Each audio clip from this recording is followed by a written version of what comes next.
Hello friends, कैसे हैं आप लोग। एक बार फिर मैं एक नए टॉपिक के साथ आप लोग के सामने आया हूं। इस बार हमारा जो चर्चा का विषय होगा वो होगा मास्क। मास्क कितने तरह के होते हैं, मास्क का क्या उपयोग है, क्या फ़ायदे हैं, क्या हानि है, मास्क किसको लगाना चाहिए, कैसे लगाना चाहिए, और संपूर्ण जानकारी, एक डिटेल जानकारी मैं जो आप लोगों को आज मास्क के बारे में देना चाहता हूँ। तो आइए चलिए शुरू करते हैं आज का टॉपिक, मास्क। सबसे पहले तो मैं आपको बता दूं कि मास्क जनरली जो है वो 3 तरह के होते हैं। पहला फैब्रिक मास्क यानी कि कपड़े का बना हुआ मास्क, दूसरा सर्जिकल मास्क और तीसरा N95 रेस्पिरेटर। इन तीनों में क्या अंतर है मैं अभी आप लोगों को सारा डिटेल में बताऊंगा और ये भी बताऊंगा कि किसको कौन सा मास्क लेना सही होगा। पर दोस्तों आगे बढ़ने से पहले मैं बता दूं कि मास्क किसको नहीं लगाना है। याद रखिए 2 साल से नीचे के बच्चों को मास्क नहीं देना होता है, या वैसे मरीज जो अनकॉन्शियस हैं, बेहोश हैं, या जिनको सांस लेने में बहुत ज़्यादा दिक्कत हो रही हो, वैसे लोगों को आप कभी भी मास्क मत लगाइए। फैब्रिक मास्क यानी कपड़े के मास्क का सबसे बड़ा फायदा ये है कि आम पब्लिक को आसानी से उपलब्ध हो जाता है, कम पैसे में हो जाता है, अपने घर में ही हो जाता है। और एक और फ़ायदा ये है कि जो मेडिकल फ्रेटर्निटी को सर्जिकल मास्क या N95 जो मास्क है वो जो है आम पब्लिक में नहीं जाती है, जिससे कि जो कोरोना या अदर इन्फेक्शन के जो लोग हैं जो उससे फाइट कर रहे हैं उनको उन चीज़ों की जो है उपलब्धता आसान हो जाती है। अब आपको बता दें कि कपड़े के मास्क का मेंटेनेंस कैसे करना है। कपड़े के मास्क को आप हमेशा साबुन या सर्फ से धो करके धूप में कम से कम 5 घंटे सुखा लें। नियमित तौर पर बार बार उसको धोते रहें। 3 से 4 मास्क रखें और हमेशा उसको बदलते रहें। आप अपने कपड़े के मास्क को आयरन भी कर सकते हैं या धूप दिखा सकते हैं। कपड़े की मास्क को यत्र तत्र कहीं ना रखें, अपने बेड, अपने सोफे या कहीं भी ऐसी जगह जहां कंटामिनेशन यानी संक्रमण का चांस बढ़ जाता है। ऐसे में मास्क को हमेशा टांग के रखें। दूसरों को अपना मास्क न तो यूज करने दें और न ही दूसरे का कभी मास्क यूज करें। कपड़े का जो मास्क होता है, जो फैब्रिक मास्क होता है, उसका मेंटेनेंस बहुत ही आसान है और इसे बहुत लंबे समय तक रीयूज किया जा सकता है। जैसा कि मैंने अभी बताया कि फैब्रिक मास्क का कोई स्टैंडर्ड नहीं है, लेकिन काफ़ी जो है तह में जाने के बाद इसका अध्ययन मैंने किया तो आमतौर पे यह सलाह दी जा सकती है कि फैब्रिक मास्क के कम से कम 3 लेयर होने चाहिए। जो आउटर लेयर है वो वाटर रेसिस्टेंट होना चाहिए, ताकि अगर थूक की बूंदें आपके चेहरे पे आती हैं तो वो अंदर एब्जॉर्ब ना हो। अंदर का जो लेयर है वो सूती होना चाहिए, स्किन फ्रेंडली होना चाहिए, ताकि आपकी स्किन को कोई दिक्कत ना हो। और बीच में जो लेयर होना चाहिए वो फिल्टर का लेयर होना चाहिए। तो कुल मिला जुला के उसमें 3 जो है लेयर होने चाहिए और इस तरह का बना हुआ जो भी फैब्रिक मास्क होगा वो काफ़ी अच्छे क्वालिटी का होगा। अब आइए चर्चा करते हैं फैब्रिक मास्क यानी कपड़े के बने मास्क के बारे में। इंडिया में भी गवर्नमेंट ने रिकमेंड किया है कि आम पब्लिक जब आप घरेलू सामान लेने जाते हैं, किसी ग्रोसरी शॉप में जाते हैं, बस स्टैंड जाते हैं, कोई गाड़ी पकड़ते हैं या आप ट्रेन में ट्रेवल करते हैं, तो ऐसी सार्वजनिक जगहों पे आपको जो है वो कॉटन का फैब्रिक मास्क लगाना है। और इसको बहुत सारी राज्य सरकारों ने अनिवार्य भी किया है, जो आदेश ऊपर सेंटर से आया है। WHO की माने तो WHO के पास ऐसा कोई डाटा नहीं है जिससे कि फैब्रिक मास्क यानी कि कपड़े के मास्क की इफेक्टिविटी के बारे में बताया जा सके। कारण यह है कि हर मास्क जो कपड़े का है उसके पूरी दुनिया में कोई स्टैंडर्ड नहीं बनाया गया है कि उसके कितने लेयर होने चाहिए, कौन सा कपड़ा, कैसा फिल्टर, कौन सी चीज़ उसमें डाल के उसकी सिलाई की जानी चाहिए। तो ऐसा कोई स्टैंडर्ड नहीं है। एक ही कंट्री है, वो है फ्रांस, जिनका AFNOR ग्रुप रिकमेंड करता है कि कितने उसके लेयर्स होने चाहिए और क्या क्वालिटी होनी चाहिए किसी भी फैब्रिक मास्क की। आजकल आप लोग बाज़ार में देखते होंगे तरह तरह का मास्क आ गया है, कोई घरेलू बनाया हुआ है, कोई कुटीर उद्योग द्वारा बनाया गया है, कुछ ब्रांडेड कंपनियां भी आपके शर्ट, आपके टी शर्ट के मैच के हिसाब से जो है काफ़ी तरह के मास्क बना रहे हैं।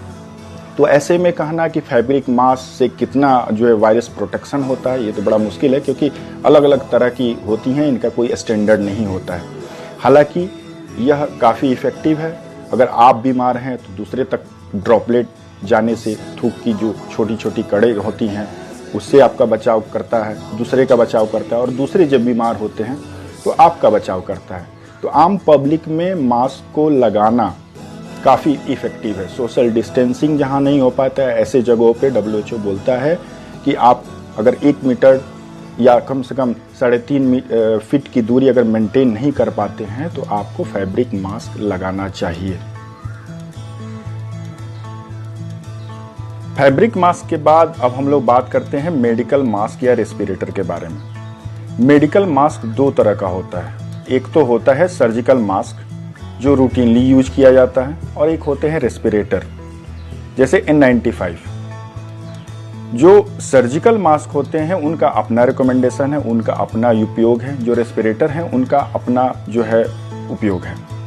सर्जिकल मास्क जो भी मेडिकल हेल्थ वर्कर हैं वो रूटीनली यूज किया करते हैं, लेकिन ये डायरेक्ट कांटेक्ट जो इन्फेक्टिव पेशेंट होते हैं, जैसे कोविड पेशेंट होते हैं, उनसे डायरेक्ट कोई काम या उनके संपर्क में जो लोग आते हैं, जो लोग ब्रोंकोस्कोपी कर रहे हैं, जो लोग CPR कर रहे हैं, जो लोग रिएनिमेशन में काम करते हैं, जो SDU में काम करते हैं, ICU सेटअप में काम करते हैं, ऐसे लोग जो है रेस्पिरेटर उनके लिए रिकमेंडेड है। सर्जिकल मास्क रिकमेंडेड नहीं है।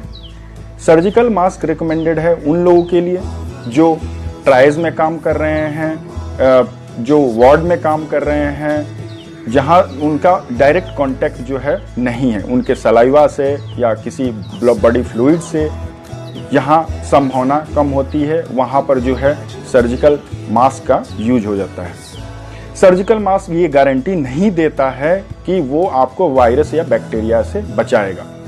डिपेंडिंग अपॉन उसकी अपनी क्वालिटी पे जो सर्जिकल मास्क होता है वो 10 से 90% के बीच में आपको वायरस या बैक्टीरिया से प्रोटेक्शन दे सकता है। यूजुअली 40 से 60% उसका प्रोटेक्शन होता है।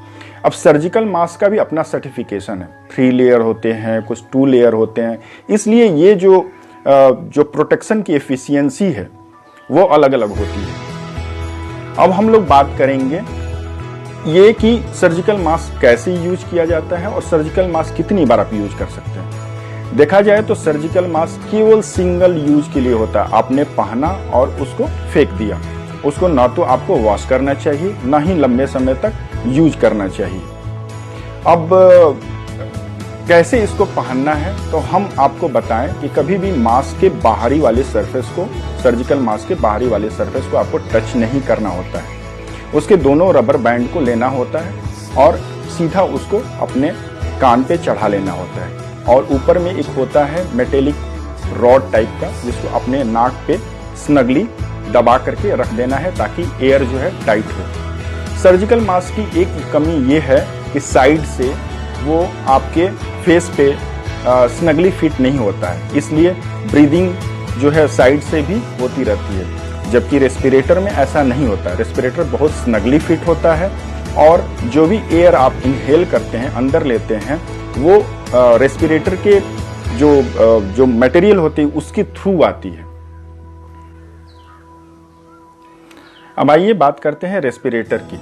रेस्पिरेटर अपने आप में बहुत स्नगली फिट होता है। जैसा मैंने कहा, जो भी एयर हम इनहेल करते हैं वो रेस्पिरेटर के मटेरियल से आता है।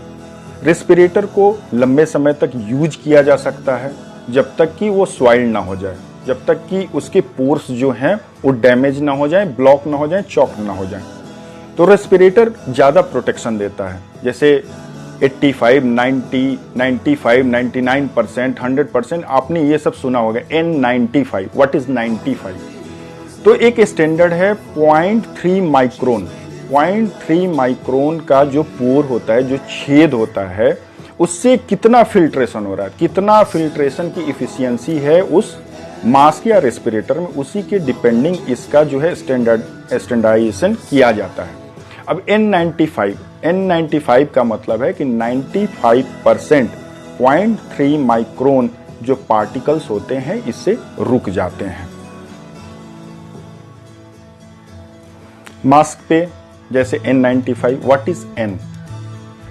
जो NIOSH है, national institute of occupational safety and hazard, जो अमेरिका का है, उसके तहत इन तरह के मास्कों को NRP में कैटेगराइज किया गया है। N not resistant to oil, R resistant to oil, P proof यानी कि ऑयल प्रूफ होता है।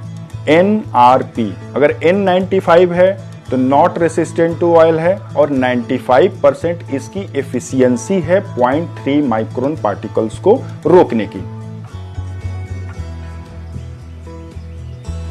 जो रेस्पिरेटर होते हैं वो हर कंट्री का अलग अलग स्टैंडर्डाइजेशन भी हो सकता है। जैसे चाइना में KN95 यह इक्विवेलेंट है, बराबर है अमेरिका के N95 के। यूरोपियन यूनियन का अपना सिस्टम है FFP1, FFP2, FFP3। ये अलग अलग नोमेनक्लेचर है, अलग अलग क्लासिफिकेशन है उनके, लेकिन सारी चीजें एक ही हैं। Depending upon the material used her respirator थोड़ा अलग हो सकता है। जैसे कुछ रेस्पिरेटर होते हैं जिसमें कार्बन कोटिंग होती है। ऐसे रेस्पिरेटर जो है ऑडर यानी कि गंदगी दुर्गंध को जो है वो छांट देते हैं, उसको फिल्टर करते हैं और आपको जो है स्मेल बदबू नहीं आती है। इसके अलावा आपने रेस्पिरेटर्स में एक और चीज देखा होगा, वाल्व। What is valve? तो वाल्व जो है एक तरह का एक्जेलेशन पोर्ट है। आप जब सांस लेते हैं तो वो काम नहीं करना चाहिए, वो काम नहीं करता है, वो केवल सांस छोड़ते समय वन वे एयर पास करता है। इससे फायदा क्या है? इससे फायदा है कि आपके मास्क के अंदर का जो CO2 कंसंट्रेशन है वो कम होता है, मास्क के अंदर की आपकी जो ह्यूमिडिटी होती है वो कम होती है और आपको सांस लेना आसान हो जाता है। तो वाल्व जो मास्क होते हैं वो केवल एक्जेलेशन पोर्ट हैं, आपको एक्सेल करना है, उससे सांस छोड़ने के लिए बनाया गया है ताकि आपका जो सांस है जो आप आउट कर रहे हैं वो एटमॉस्फेयर में चला जाए, न कि वो एक 100 पीस होना चाहिए। जैसे मैंने कुछ मास्क में देखा है जो प्लास्टिक के वाल्व लगे हैं, मुझे तो लगता है कि वो अपने आप में ही एक रिस्क फैक्टर है आपको इन्फेक्शन देने के लिए। मास्क पहनने का सबसे बड़ा फायदा ये भी है कि आप जब मास्क लगाते हैं तो बार बार अपने हाथ से अपने चेहरे को नहीं छूते हैं, आपको फील होता है कि आप प्रोटेक्ट कर रहे हैं अपने आप को। तो मास्क जरूर लगाइए। मास्क लगाने से डिफरेंट कंट्रीज में देखा गया है 40 to 70% जो है ड्रॉपलेट या एयरवे जो ट्रांसमिशन है किसी भी डिजीज, इन्फेक्टिव डिजीज का खास करके, वो कम होता है। तो मास्क लगाना जरूरी है। हमारी सरकार, दुनिया भर की सरकार, आज हम लोग बाउंड्रीज जो तोड़ चुके हैं और सारी दुनिया के जो देश हैं लड़ रहे हैं इस महामारी से, और हमारे लिए सर्वाइवल की बात है। एक सिंपल सा इंस्ट्रक्शन है, एक सिंपल सा रिक्वेस्ट है कि मास्क जरूर पहनिए। अपने मास्क को अपने हाथ से टच नहीं कीजिए, बार बार अपने मास्क को नीचे नहीं सरकाइए कुछ खाने के लिए, कुछ पीने के लिए। जब भी अपने मास्क को रखिए उसको हैंग कीजिए, उसको बिछावन पे, टेबल पे यत्र तत्र मत फेंकिए। और सबसे ज़्यादा जरूरी है सोशल डिस्टेंसिंग, सबसे ज़्यादा जरूरी है हैंड हाइजीन। अगर आप हैंड हाइजीन करते हैं, सोशल डिस्टेंसिंग करते हैं और मास्क का यूज करते हैं तो आप मान के चलिए कि you are at low risk of any infection. तो दोस्तों, आज का रहा मेरा ये वीडियो, और इस तरह के science evidence based, research based जो भी मेडिकल की चीज़ें होती हैं उस पर मेरा विश्लेषण मेरे चैनल पे चलता रहता है। आप इस चैनल को जरूर सब्सक्राइब करें। अगर आपको ये वीडियो पसंद आता है तो लाइक करें, शेयर करें। अगर कोई क्वेश्चन मन में आता है, कोई बात पूछनी हो तो आप कमेंट में लिख सकते हैं, मैं आपको जवाब जरूर दूंगा। तब तक के लिए आपका दोस्त रुद्र नारायण पांडे आपसे अलविदा कहता है, और हम लोग मिलेंगे एक नए वीडियो के साथ एक बार फिर बहुत जल्दी इसी चैनल पे। Thank you so much.